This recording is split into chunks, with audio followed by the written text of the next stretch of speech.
Gravy make a splash like Pippin.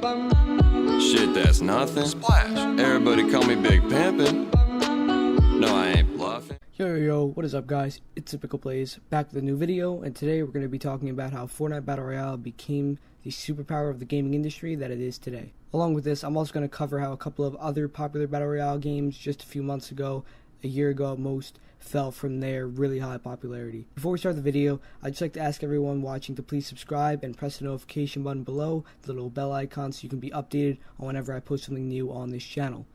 I'll also ask that you give your feedback when you're done watching the video by means of the comment section and the like or dislike button. On that note, let's get right into it, and I hope you guys enjoy the video. So in order to do this, what I'm going to do is break the video down into 3 main points. First, I'll talk about how other games of the same Battle Royale genre wound up collapsing, mostly through some bad luck and a lot due to mistakes of the developers and the community just not being able to form. And third, I'm going to talk about the actual game itself, Fortnite Battle Royale, and how good it really is. So the first game I want to talk about under the Battle Royale genre is H1Z1.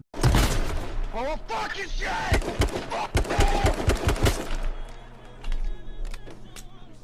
You're a fucking cheater, kid. Enjoy your bed. Shut the fuck up, bitch! Fuck you! Fuck you! Fuck you! Fuck you! Fuck you! Fuck you! Fuck you! Fuck you! Alright, GG, bro. Alright, GG, man. Hey, have a good one. Take care, brother. Have a good day. That is the name that I'm going to refer to it as, not the many other names that the developers decided to change it to throughout its lifespan. Which, by the way, should have been very long-lived. The game should have been very good. I've played it myself. It's not a terrible game. But the developers just had so many mishaps and were just so dumb with the way that they actually made the game and made changes to it that the game wound up failing miserably. I'm not going to go into specifics. If you really want to know everything that happened with H1Z1, there's at least a good 2 or 3 videos that discuss everything that the developers did wrong, so I'll keep it short. They never built a stable community. They kept changing the game. Things as stupid as the game's name were tediously changed. The actual gameplay isn't awful. I've played it. It doesn't look too bad. It's really similar to PUBG. I think graphically it finds a middle ground between Fortnite and PUBG. It's not awful. It's very okay, but the developers were so dumb and the game just never formed a good community, and without a community and without good developers, you cannot have a successful, thriving game in today's industry. And the other game is one that's going to be tough to discuss, PlayerUnknown's Battlegrounds, better known as PUBG, which still hasn't really collapsed, but obviously definitely fell out of popularity. So PUBG is a game that I've never played myself, unlike H1Z1, but that I know a lot of people who have played. I have a lot of friends who have played, and they've all said that it's a pretty good game. But the one thing that seems to be very recurring with people talking about this game is the lack of a learning curve.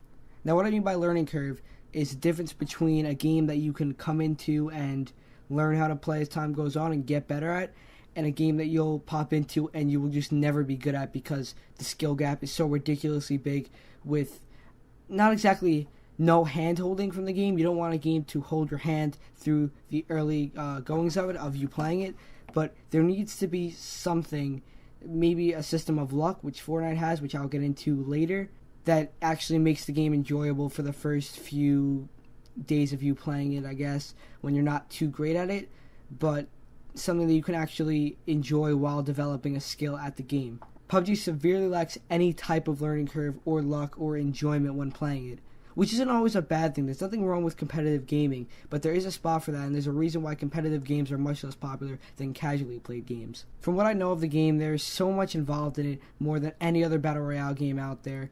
Why are there so many forms of armor?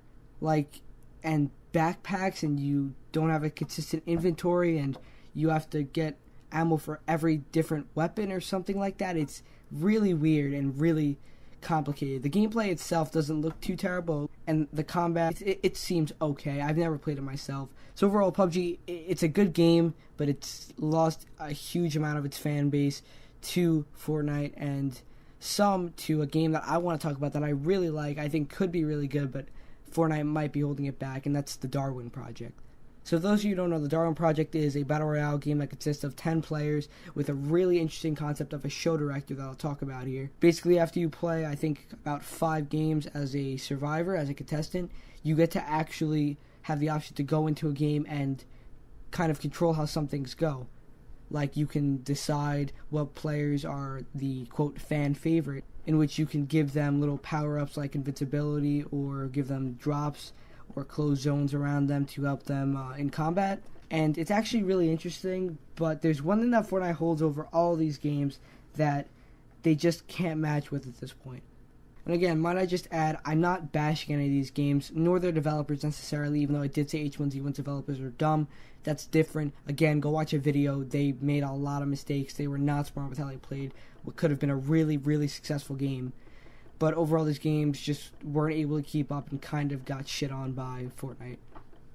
Oh, and PUBG wants to sue Fortnite because I don't know. There's a lot of Battle Royale games that you could sue for, quote, copying you, but Battle Royale's been around for quite a while, so I don't know what they really want to do, but okay. Good luck to them. Apparently the last time someone tried to sue Epic Games, they lost their game and half their company, so. Anyway, not to get too off topic, Fortnite appeals to a younger market, a more casual market, and the console gaming community.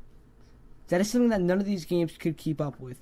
Now, PUBG did come to console and failed absolutely miserably because the game could not run properly for, I don't know why. It really should be able to, because it's not a super graphics or processing heavy duty game. You don't really need anything great to be able to run PUBG consistently. You could have at least gotten a good 30 frames with okay graphics on a console, at least on an Xbox One. A PS4's got some pretty good processing power to my knowledge, and I'm pretty sure it's not even out on PS4 at this point, but I know I've seen it on Xbox One. A lot of my friends have for Xbox One, and it looks absolutely god-awful. Now, the Darwin Project and H1Z1, the Darwin Project I've played on console, it's pretty damn good. Again, that's why I don't like bashing that game, because I like Darwin Project. If you have not played that, it's free to play now. I more than recommend checking it out.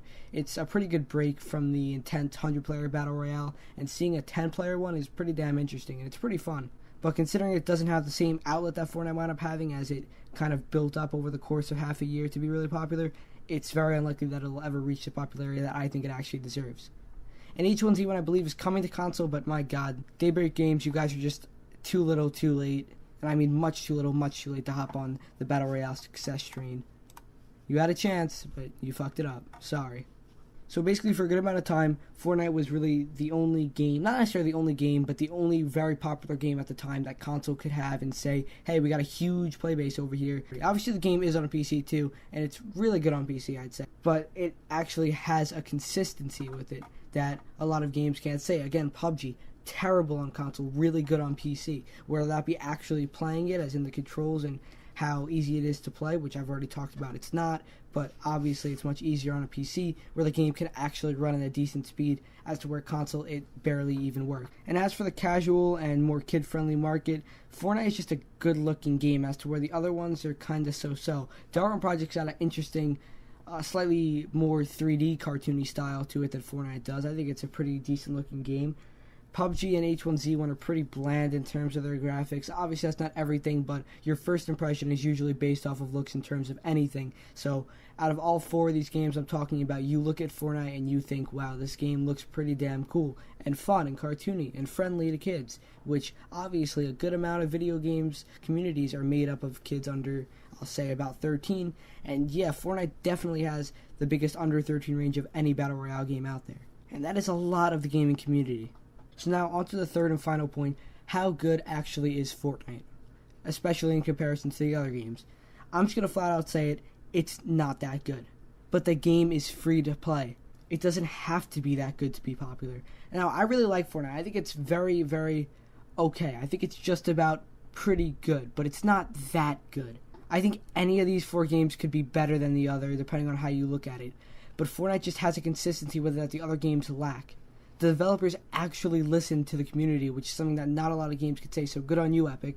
And when I was talking about the whole learning curve thing before, Fortnite has a lot of RNG and luck based into it, whether that be through drops or damage. That's very annoying to skilled players, but it's really good to not skilled players who just want to maybe hop on and have a fun time. You know, you might not win every game, especially if you're not good at the game, but you can feel good about yourself getting a lucky pump shotgun hit, one hit and kill someone, and it'll make you come back for more. And Fortnite actually has a high replay value, and I mean a very high replay value, just from that, just from the RNG of the luck system. Finding a gold scar on the ground is probably one of the best feelings you can get in the game right now. Now, obviously, as I'm saying, Fortnite is not the best game out there, nor is it the most popular. But the game itself kind of worked like sensationalism in journals and the news. A good amount of people liked it. People spread it. It was kind of ridiculous in some ways. It probably shouldn't have been as popular as it was, but somehow, some way, it just outdid everything else that was like it. So overall, what I'm trying to convey here is that Fortnite is far from a really good game. But its appeal to the mass of the gaming community is way better than those in its genre. And the Battle Royale genre is new and growing, and there's a lot of games being made that are, quote, Fortnite copies, but in reality, just other forms of Battle Royale games, really, is what they are. And yeah, it's a growing genre, and it's good, it's fun, and it had the outlet from people like Ninja and people like Drake, for God's sake, who made the game pretty popular. I mean, did anyone here actually watch the Ninja and Drake duo or squad with the other rappers or whatever, that whole live stream? Because I watched part of it. It was fun as hell to watch because you got personalities on there, and that's something that the other games really just didn't have. Personalities, people that play the game that are relatable and popular already from other things. So what I'm trying to say here really is that Fortnite's success doesn't even have as much to do with how good the game is. And again, I think it's a pretty decent game. I think it's good. I think it's fun, but it's not amazing. It actually has to do more with the outlet and the market that it. So thank you guys for watching. Please do, as I said before, leave a like, comment, and subscribe down below if you enjoyed. This is The Pickle Plays signing off. Peace.